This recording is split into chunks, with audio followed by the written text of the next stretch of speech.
Human beings have evolved to focus on what's happening here and now, right in front of us. But investors can hugely benefit from taking a long-term historical perspective. Mark Higgins is a financial historian and investment consultant. A lot of what happens in the present, it's not necessarily a repetition of history, but it is a combination of things that have been seen before. It's very rare to see something that doesn't have some kind of precedent. And if you know that, it is very hard to set a strategy and stick to it for the long term, but understanding financial history enables you to keep a steady hand. One of the main reasons why investors fail to achieve their goals is that they take fright when bad news causes markets to fall sharply. But things are rarely as bleak as they seem. You read newspapers from the 1800s and the early 1900s, you start to see, every generation thinks that it's the end, you know?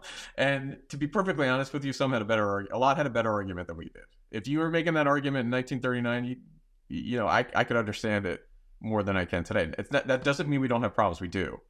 But I would argue that the ones today are more manageable. I really do believe than they were in the past. So this is one of the reasons to study financial history. The more you look back, the less scared you get in terms of the future. That's not to say something disastrous can't happen. It can. That's not to say there aren't going to be victims. There will. But at the end of the day, I think we do tend to be overly pessimistic based on our limited life experience and our short-term perspective. Market crashes and corrections are virtually inevitable, but nobody knows when they'll happen or how severe they'll be. That's the tough thing about bubbles. Even if you suspect one is forming, how do you profit from it? You don't know how long it's going to run up. You don't know when it's going to reverse. So even if you can see a bubble, and I think you can get a sense of a bubble, you may not have to be able to predict it, but there are some common signs.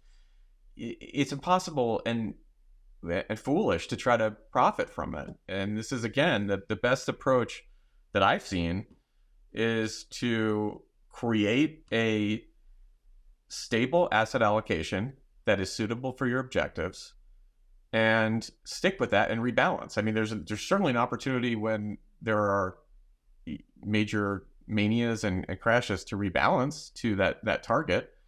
But trying to time the market is just, there's a graveyard littered with people who have attempted that. Mark Higgins says one of the most important things he's learned from financial market history is that people tend to overreact, both to good news and to bad. We've had very bad times, and people tend to get spooked or overly enthusiastic by things that don't last. So I don't think you should try to time the market when there's a crash, but rebalancing is appropriate and just sticking to your long-term strategy. And if you can do that and rely on index funds, you're going to do better than most. So don't overreact. In fact, don't react at all. Markets will always fluctuate in the short term. Having a long-term focus is the best approach.